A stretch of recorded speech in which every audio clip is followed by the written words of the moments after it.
बिहार विधानसभा चुनाव 2025 की रणभेरी बज चुकी है दोस्तों। चुनावी पारा हर दिन चढ़ता जा रहा है। एक तरफ जहां राजनीतिक दल एक दूसरे पर आरोपों की बौछार कर रहे हैं, तो दूसरी तरफ बिहार की धरती पर अपराध और हिंसा का एक खौफनाक दौर लौट आया है। आज हमारा बिहार पर हम करेंगे दो बड़ी और विपरीत खबरों का विश्लेषण। पहली खबर में हम जानेंगे कि कैसे बहुजन समाज पार्टी का हाथी इस बार पूरी खामोशी और सधे हुए अंदाज से बिहार में अपनी जमीन मजबूत कर रहा है। तो दूसरी और बेहद चिंताजनक खबर में हम आपको दिखाएंगे कि कैसे पिछले 8 दिनों में 6 हत्याओं ने बिहार में जंगलराज की वापसी की बहस को फिर से जिंदा कर दिया है। सोचिए, चुनाव आयोग की 1500 सुरक्षा कंपनियां तैनात है, फिर भी दिन दहाड़े आरजेडी नेता की हत्या हो जाती है। भोजपुर में सगाई के दिन बाप बेटे को गोलियों से भून दिया जाता है। क्या बिहार में चुनाव का मतलब अब केवल हिंसा और हत्या रह गया है? और इस पूरे खूनी खेल के बीच आखिर क्यों मायावती के भतीजे आकाश आनंद विपक्ष के किसी नेता पर हमला नहीं कर रहे? क्या यह कोई सोची समझी रणनीति है? आज इस पूरे खेल का पर्दाफाश करेंगे एक एक डिटेल के साथ आज के इस वीडियो में, तो वीडियो को अंत तक जरूर देखिए। नमस्कार, यह हमारा बिहार और मैं हूं आपके साथ दिनकर आनंद। इस रणनीति को जमीन पर उतार रहे हैं पार्टी के राष्ट्रीय संयोजक आकाश आनंद। आकाश आनंद की रैलियों में एक खास बात देखने को मिल रही है दोस्तों। वह तेजस्वी, नीतीश या किसी भी बड़े नेता पर सीधा निजी हमला करने से बच रहे हैं। इसके बजाय वह पूरी तरह से बसपा की विचारधारा पर और समाज के वंचित, पिछड़े और दलित वर्गों को यह समझाने पर ध्यान केंद्रित कर रहे हैं कि उनका हित केवल बसपा में ही सुरक्षित है। राजनीतिक जानकारी से आकाश आनंद की परिपक्वता और एक लंबी रेस की तैयारी के तौर पर देख रहे हैं। पार्टी ने टिकट बंटवारे में भी अपने पुराने और सफल सोशल इंजीनियरिंग के फॉर्मूले को लागू किया है, यानी दलित, मुस्लिम और अन्य जातियों के लोकप्रिय चेहरों को एक लाकर एक मजबूत समीकरण बनाने की कोशिश बसपा ने इस चुनाव में की है। और इस रणनीति में एक और बड़ा एक्स फैक्टर है दोस्तों, बसपा सुप्रीमो मायावती का मुस्लिम कार्ड।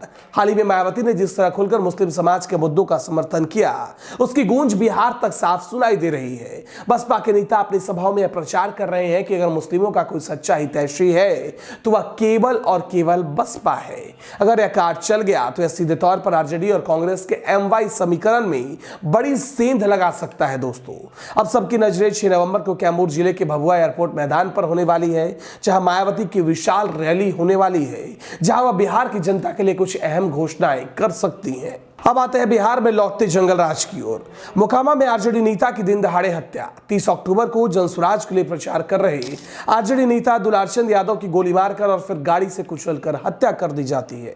आरोप सीधे जेडीयू के बाहुबली उम्मीदवार अनंत सिंह पर लगा। उनके खिलाफ एफआईआर भी दर्ज हुई। भोजपुर में बाप बेटे का डबल मर्डर होता है दोस्तों। 31 अक्टूबर की सुबह जिस दिन घर में बेटे की सगाई थी, उसी दिन पूर्व केंद्रीय मंत्री उपेंद्र कुशवाहा के समर्थक प्रमोद कुशवाहा और उनके बेटे प्रियांशु कुशवाहा की लाशें मिलती है। पिता के गर्दन पर ब्लेड से वार था और दोनों को गोलियां मारी गई थी। तीसरा केस सिवान में ईसाई का कत्ल होता है।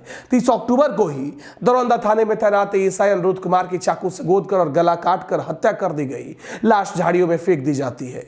चौथा केस भागलपुर में बीजेपी नेता पर हमला।